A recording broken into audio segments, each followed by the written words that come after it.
오늘 주님의 말씀에 의지합니다라는 제목으로 함께 나누고자 합니다. 옆에 계신 분들에게 인사하겠습니다. 주님 말씀에 의지하여 성공하십시오.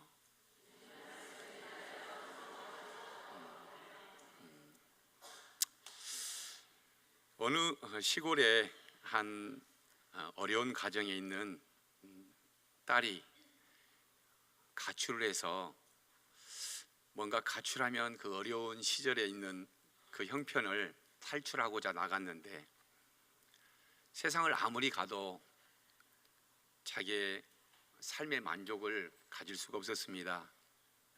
그래서 그는 너무도 힘든 나머지 그는 자살을 결심합니다. 그런데 사람이 대체적으로 힘든 일이 있을 때 가족이 보고 싶어지잖아요. 그래서 이때 그래도 아버지 어머니는 한번 뵙고 가야 되겠다라는 생각을 가지고 집에를 내려갑니다. 오면서 보니까 자기가 동산에서 놀았던 곳 많은 것들이 보여지며 옛날을 떠올려 봅니다. 부모님과 함께 했던 것, 늘 또 아버지와 있었던 그 추억들을 되새기면서 집문 앞에 다 왔을 때에 그 앞에는 대문이 열어져 있는 그 집을 보았습니다. 근데 차마 체면이 뭐 당당한 모습이 아니어서 들릴까 말까 조용히 아버지 이름을 불렀습니다. 아버지라고.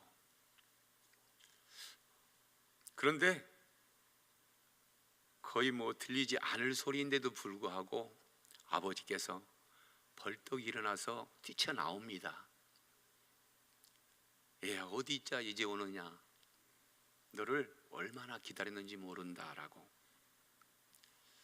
오늘 주님이 말씀하는 곳에 이와 같이 세상에 살 소망이 없는 자들이 또한 주님의 그 말씀을 듣고 나에게 정말 주님이 어떤 소망을 주실 건가에 대한 기대를 가지고 그 말씀을 들으러 많은 사람들이 지금 찾아오고 있습니다. 또한 주님의 그 음성을 듣고 대체 예수님이란 분이 어떤 분인지 그 모습을 바라보고자 찾아오는 사람도 있었을 것입니다. 오늘 하나님의 말씀이 또한 주님의 그 말씀하는 그 말씀이 우리 안에 새로운 생명을 살리는 귀한 말씀으로 들려져서 그 말씀을 통해서 우리들의 삶의 기준이 바뀌는 것이기 때문입니다. 제자들은 세상의 모든 이전 것들을 버릴 수 있어야 합니다. 예수님을 따르기 위해서는 내 모든 것을 버려야만이 따를 수 있기 때문입니다. 늘 말씀을 통해 얻으려고 생각하지만 그러나 나의 빈 자리를 주님의 그 말씀이 채워져야 우리가 그 주님의 인도하심을 따라갈 수 있지 않겠습니까? 진리의 그 말씀이 믿어지지 않는다면 주님의 말씀이 있는 그곳을 누가 사모하겠습니까? 오늘 본문 1절에 보면 무리가 몰려와서 하나님의 말씀을 들을새 예수는 게네사렛 호숫가에 섰다라고 말씀합니다. 아니, 예수님이란 분이 도대체 어떤 분입니까? 그분이 오늘 갈릴리의 바다라고 하는 그곳에 계시다고 하는데 함께 그냥 누가 간다고 하니까 함께 따라가는 사람도 있었을 것이고 예수님의 말씀이 정말 그분이 하나님의 아들이야 라고 하면서 그들에게 관심이 보여졌을 것입니다. 이러한 모습 가운데 그들은 주님으로부터 무엇을 내가 얻을 수 있을지 기대와 희망을 가지고 왔을 것이라는 겁니다. 예레미야 29장 13절의 말씀에서도 보면 너희가 온 마음으로 나를 구하면 나를 찾을 것이요 나를 만나리라 말씀하셨습니다. 무엇을 구하는지 무엇을 찾는지 모르지만 오늘 주님을 만나면 주님을 만났을 때에 내가 찾는 거, 구하는 것들을 반드시 찾겠다는 믿음으로 오늘 주님을 만나고자 온 것입니다. 바로 이러한 믿음 가운데, 그러나 주님은 누가복음 4장 43절의 말씀처럼 예수께서 이르시되 내가 다른 동네에서도 하나님의 나라 복음을 전하여야 하리니 나는 이 일을 위해 보내심을 받았다라고 말씀하십니다. 하나님의 나라의 복음을 오늘 전하겠다고 말씀하는 것입니다. 내가 우선 필요한 먹고 마실 양식의 문제를 해결해 주시는 분이 아니라 정말 하나님의 참 복음이 무엇인지에 대해서 오늘 말씀하고 있다라는 것입니다. 오늘 이러한 말씀 가운데 주님께서는 평범한 제자들, 세상에서는 조금 보잘것없어 보이는 사람들, 그러한 사람들을 제자들로 삼으셨습니다. 이러한 모습 가운데 고린도서 1장 26절과 27절을 보면 형제들아 너희를 부르심을 보라. 욕체를 따라 지혜 있는 자가 많지 아니하며 능한 자가 많지 아니하며 문벌 좋은 자가 많지 않도다. 예수님은 제자를 부르실 때에 이렇도록 문벌 좋은 자들을 찾지 않으셨습니다. 학식이 많은 자들을 찾지 않으셨습니다.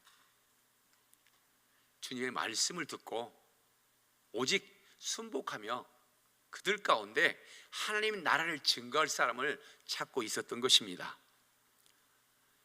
오늘 2절의 말씀에 그때 호숫가에서 배 두 척이 있는 것을 보셨습니다. 어부들은 배에서 나와서 그물을 씻는지라 라고 말씀합니다. 밤새도록 고기를 잡지 못한 사람들, 어부들임에 그들은 아무런 소득을 얻지 못했습니다. 어떻게 보면 제가 갔으면 몇 마리라도 낚았을까요? 그러나 오늘 처음 배는 주님의 그 말씀이 담겨지지 않았습니다. 그러나 오늘은 시몬의 배를 통해서 그 배에 주님의 말씀으로 가르치시며 그 배 안에는 정말 주님의 말씀이 풍성하게 있었습니다. 그런 가운데에 오늘 그 두 배에 일어나는 은혜의 역사가 다르다는 것을 볼 수 있습니다. 시몬의 배에 유일하게 주님이 오르셨습니다. 그러나 그 빈 배였던 옆에 배를 통해서 더불어 그 배에 주님이 오르셨으며 그 말씀을 들었던 자들, 또한 우리에게 빈 마음을 채울 수 있도록 오늘 주님은 말씀하고 있는 것입니다. 본문의 3절을 보면 주님은 배를 호숫가에서 약간 띄우시고 그 배를 시몬의 배라 육지에서 조금 떼기를 청하시고 앉으사 배에서 부리를 가르치셨다고 말씀합니다. 사람들이 모여있는 그곳에 주님께서는 말씀으로 가르치셨습니다. 어떠한 문제를 해결함 받기 위해서는 우리가 말씀을 붙잡는 이유가 바로 여기에 있습니다. 주님의 말씀이 믿어져야 역사 하나님이 커질 것인데 주님의 말씀이 믿어지지 않고 그 가르치는 말씀을 배우지 않았다면 우리들에게는 그 주님의 말씀이 정말 그림의 떡일 수밖에 없습니다. 바로 이러한 말씀 속에서 예수님의 말씀을 그 배를 통해 시몬의 배에서 설교하시며 연단 삼았다고 말씀하고 있는 것입니다. 모든 말씀을 가르치셨습니다. 그리고 4절 말씀에 말씀을 마치시고 시몬에게 이르시되 깊은 데로 가서 그물을 내려 고기를 잡으라라고 말씀합니다. 오늘 시몬에게 깊은 데로 가서 그물을 내려 고기를 잡으라고 말씀합니다. 우리가 믿음으로 주님의 말씀을 들었으면 우리가 그물을 쳐야 될 것 아니겠습니까? 근데 세상의 관점으로 보았을 때에 주님은 어부의 마음에 보았을 때 고기 잡는 지식이 없는 분 아니겠습니까? 또 밤 시간에 고기를 잡아야 되는 거 아니겠습니까? 적당한 깊이가 있어야 되는데 깊은 곳에 그물을 내리는 사이에 고기들은 도망갈 거 아니냐는 생각을 우리는 할 수가 있을 것입니다. 그러나 오늘 주님께서는 베드로에게 말씀하셨습니다. 깊은 데로 가서 그물을 내려라라고. 분명히 주님의 말씀이 하나님의 아들이신 그분으로 믿는다면 우리들은 그 그물을 어디에 던져질지를 생각해야 하는 것입니다. 내 가정, 이웃, 직장, 모든 곳에 우리들은 주님의 말씀에 그 복음을 들고 그물을 쳐서 그들을 사망의 늪에 있는 그곳에서 건져내야 할 거라는 것입니다. 바로 이러한 말씀 속에서 세상의 가치관의 기준으로는 판단할 수 없지만, 그러나 주님은 그들이 이미 밤새도록 고기를 잡지 못한 모습을 알고 계시다는 사실입니다. 마가복음 1장 16절의 말씀에서도 갈릴리 해변으로 지나시다가 시몬과 그 형제 안드레가 바다에 금을 던지시는 것을 보시니 그들은 어부라고 말씀하십니다. 어부들이 금을 내리는 것을 주님이 분명 보셨습니다. 그들이 허탕쳤다라는 것을 알고 계셨습니다. 그래서 오늘 그 배에 오르사 말씀을 가르치셨고, 또한 말씀을 가르치신 후에는 분명히 깊은 데로 가서 그물을 던지라고 말씀을 하셨다는 사실입니다. 이 말씀은 우리에게 하나님의 말씀을 우리가 들었을 때에 바로 행하여 즉시로 그물을 던질 자들을 찾아서 그들을 구원에 이를 수 있도록 하라는 말씀인 것입니다. 오늘의 오전 말씀에서도 시몬이 대답하여 이르되, 선생님, 우리들이 밤새 수고하였을 때 잡은 것이 없지만은 말씀에 의지하여 내가 그물을 내리리이다 말씀합니다. 도저히 세상의 가치관에서는 믿을 수 없지만 주님의 말씀이 들어가니, 주님의 말씀이 믿어지니 그들에게는 오늘 그 주님의 말씀대로 하면 나에게 분명 주님께서는 좋은 것으로 주시려고 그 말씀을 하실 것이다. 오늘 내 빈 마음에, 공허한 마음을 말씀으로 가득 채워서 이 말씀을 가지고 정말 세상의 어두운 그늘 속에 내가 빛이 될 수 있는 환경 속에 그 그물을 치리라는 각오의 마음이 필요하다는 것입니다. 이러한 말씀 가운데 로마서 10장 17절 말씀에서도 그러므로 믿음은 들음에서 나며 들음은 그리스도의 말씀으로 말미암는다고 말합니다. 그리스도의 믿음으로 들었으면 그 말씀이 믿어짐으로, 믿어지는 그 말씀을 가지고 실행함으로 은혜의 역사가 나타나는 것입니다. 우리들의 부족한 것을 채우시기를 원하십니까? 내 가족과 이웃들의 아픈 마음들이 있을 때 그 환경을 바꾸시기를 원하십니까? 진정으로 하나님의 복음된 그 말씀으로, 주님의 말씀이 내 안에 생명으로 다시 살아나며 내가 변화되어질 때에 그 모습 가운데 오늘 깊은 데로 가서 금을 내려라는 그 주님의 말씀이 계속 나의 마음에 남아 있어야 됩니다. 그 말씀에 의지하여 갔더니 그 믿는 믿음대로 어떠한 일이 우리에게 있습니까? 세상의 많은 경험과 지식은 작은 만족을 주지만 오늘 주님의 말씀은 죄와 구원의 문제를 해결해 줄 수 있습니다. 내 기준으로 하나님의 은혜를 거부할 때도 있었습니다. 그러나 오늘 6절 말씀에 그렇게 하니 고기를 잡은 것이 힘이 많아 그물이 찢어졌는지라라고 말합니다. 주님의 말씀대로 했더니, 깊은 데로 가서 그물을 던졌더니, 지금 내가 필요한 환경 속에서 그 그물을 어디에 내리시기를 원하십니까? 그 그물을 내릴 곳을 분명히 구하고 주님의 말씀대로 행하리라 말씀하신 그 믿음을 가지고 나아가서 그곳에 그물을 내린다면 주님이 말씀하신 대로 이루어질 것 아니겠습니까? 오늘 하나님의 말씀을 순종하면 열매를 맺는다고 오늘 말씀하고 있는 것입니다. 예수님이 말씀을 그대로 순종했더니 오늘 그물이 찢어질 정도 되었습니다. 사무엘상 15장 22절 말씀에서도 사무엘이 이르되 여호와께서 번제와 다른 제사를 그의 목소리를 청종하는 것을 좋아하심같이 좋아하시겠나이다. 순종이 제사보다 낫고 듣는 것이 수장의 기름보다 나으니라고 말합니다. 오늘 주님의 말씀이 내게 들려지거든 순종하시겠습니까? 베드로와 같이 하나님의 능력이 하나님의 일꾼된 우리들에게 부름 받은 모습으로 우리가 자기의 경험을 비우시고 또한 오직 하나님의 인도하심에 전적으로 의지하며 훈련 받기를 원하십니까? 바로 우리들은 오직 그 순종함을 통해서 오늘 베드로 안에 그리스도의 능력이 나타난 것은 그것을 믿고 순종하여 그대로 했더니 그에게 나타난 것입니다.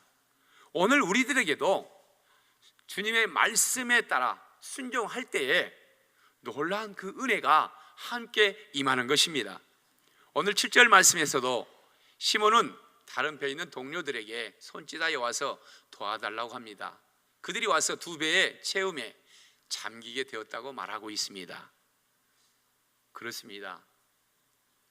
우리들의 믿음이 나 한 사람의 영향력이 주님의 말씀이 믿어지며 그대로 행하면 내 가족, 이웃, 믿지 않는 사람들이 복음으로 구원을 얻고 더불어 그들이 풍족하게 되어지는 것입니다. 이러한 모습 가운데 내 이웃이 불쌍히 여기거든 그들에게 주님의 말씀의 복음을 전하는 것입니다.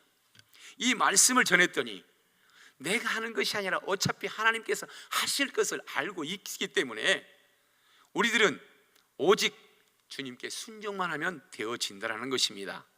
누가복음 6장 38절 말씀에도 한 목소리로 읽어보겠습니다. 주라 그리하면 너에게 줄 것이니 곧 후이되어 누르고 흔들어 넘치도록 하여 너에게 안겨주리라. 너희가 헤아리는 그 헤아림으로 너희도 헤아림을 도로 받을 것이니라. 아멘. 오늘 주님께서는 모든 것을 주시기를 원하십니다. 곧 후이되어 누르고 흔들어 넘치도록 주기를 원하시는 것입니다. 그 말씀의 복음이 내 안에 정말 생명이 되어 늘 기쁜 마음에 충만한 마음이 되어질 때에 놀라운 은혜의 역사가 시작되어지고 오늘 그 말씀하신 주님을 찾아간 이들의 그 마음이 갈급한 우리의 심령에 은혜의 단비가 되어주기를 원하고 있는 것입니다. 빌립보서 4장 19절 말씀 한 목소리 읽어보겠습니다. 나의 하나님이 그리스도 예수 안에서 영광 가운데 그 풍성한 대로 너희 모든 쓸 것을 채우시리라. 아멘. 그 풍성한 대로 너희 쓸 것을 채우시리라라고 말씀합니다. 주님의 말씀에 순종한 사람들의 복을 받는 이치가 바로 그 말씀의 즉시로 그 마음이 오늘 8절에 놀라운 신앙 고백이 또 있습니다. 시몬 베드로가 이를 보고 예수의 무릎 아래에 엎드려 이르되 주여 나를 떠나소서 나는 죄인이로소이다 라고 고백합니다. 이미 그에게는 풍성할 것을 채워주시는 주님이 계셨고 그런데 풍족하고 넉넉할 때에 자기의 잘못된 허물을 발견하게 됩니다. 잘 될 때 모든 것들이 잘 진행되어질 때 우리들의 입술은 늘 고백하며 기도해야 합니다. 또한 이런 모습 가운데 풍성한 열매를 맺어주신 것은 하나님의 은혜이므로 그 은혜 때문에 나의 잘못된 습관과 모든 죄에 대한 고백을 하게 되어진다는 것입니다. 바로 이런 모습 가운데 우리가 살아갈 때 계속되는 은혜로 내가 주님을 만났다고 하는 사실을 자랑하는 입술로 변화되어진다는 것입니다. 영국의 선교사 허드슨 테일러는 그는 해외 선교사들을 파송하는 또 인터뷰를 하는 위치에 있었습니다. 선교사를 나가는 한 친구에게 물었습니다. 그랬더니 그는 나는 예수 그리스도께서 세계에 나가 복음을 전하라고 명령하셨기에 가기를 원한다고 말했습니다. 또 다른 한 사람은 많은 사람이 타락의 길을 가고 있어서 내가 선교사로 가서 그들을 구해야 되지 않겠냐라고 말합니다. 그래서 허스튼 테일러는 이야기합니다. 시험과 시련, 고생, 죽음의 순간에 그것은 당신을 구하지 못할 것입니다. 그러나 당신을 견디게 해주고 어려운 시련 가운데 이기게 할 것이 하나 있습니다. 그것은 바로 그리스도의 사랑이라고 말했습니다. 그리스도의 무한한 그 십자가의 사랑, 나를 위해 아무런 관계 없으신 그분의 그 사랑을 우리는 기억해야 하는 것입니다.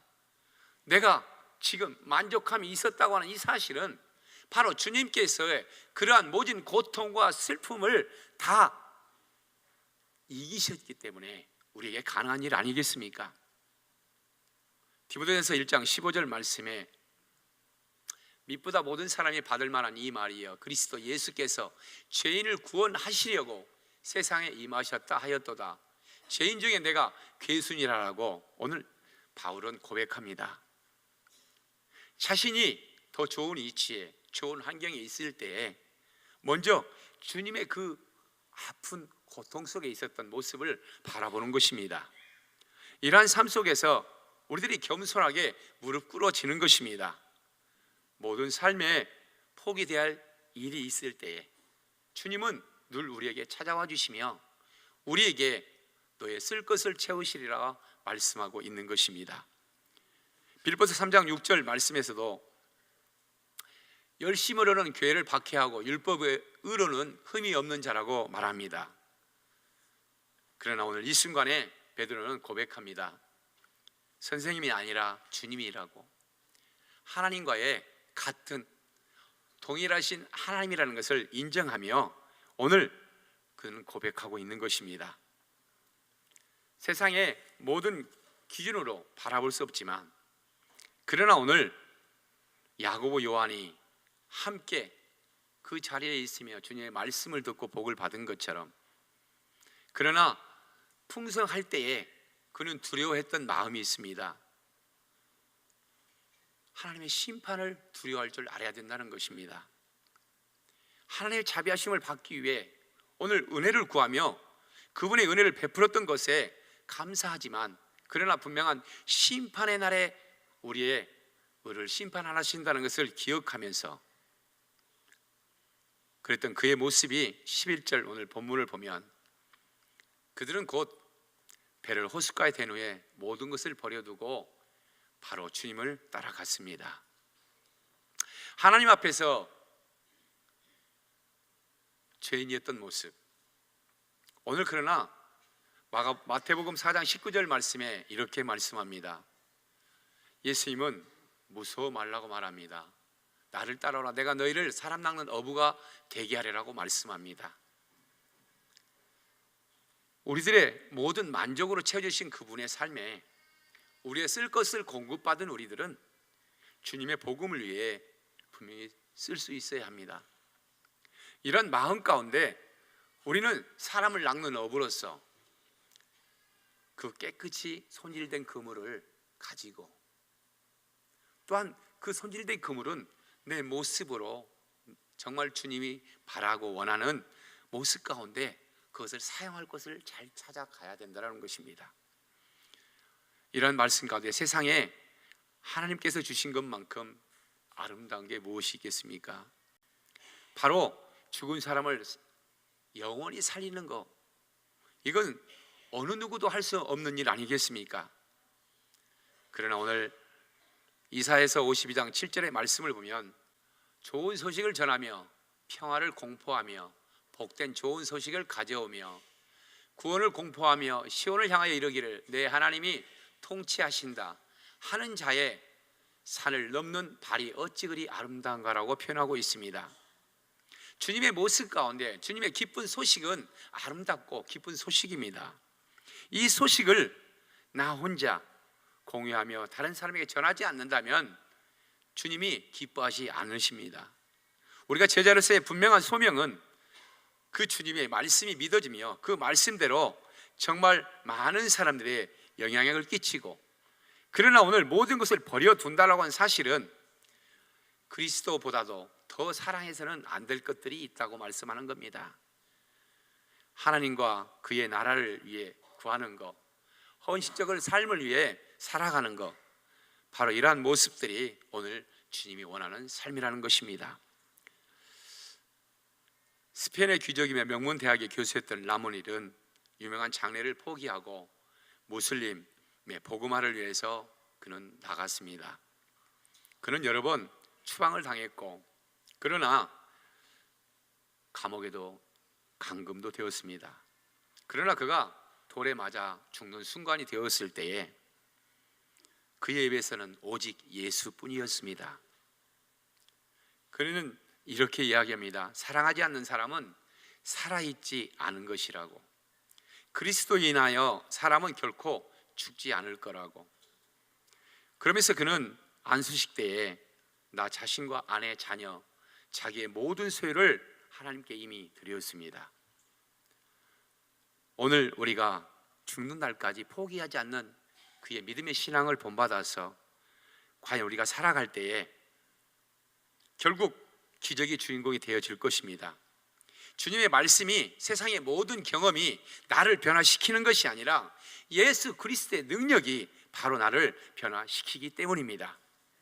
오직 그 능력 때문에 믿음으로 순종하고 나아갈 때에 결실을 맺는 귀한 성도님이 되시기를 주님의 이름으로 부탁을 드리겠습니다. 기도하겠습니다. 존귀와 영광이 되신 아버지 하나님, 감사합니다. 우리의 삶의 주인이 되어주시고 오늘 주님의 말씀에 의지하여 나아가기 원합니다. 주님의 말씀에 의지하고 순종했더니 2배 가득 채우고도 배가 잠기었다라고 말한 것처럼 오늘 그 주님의 말씀이, 복음이 우리 안에 전할 자들을 찾게 하시고 만나게 하셔서 그들이 생명의 길로 구원에 이르는 은혜를 받게 하여 주시옵소서. 우리가 함께 중보하며 하나님의 말씀을 늘 기억하며 살아갈 때에 우리의 가정이 회복되어지고 교회가 날마다 더해지는, 또한 모든 삶이 넉넉하고 풍요로워지는 귀한 삶을 살 수 있도록 은총 내려 주시옵소서. 감사드리며 예수님의 이름으로 기도하옵나이다. 아멘.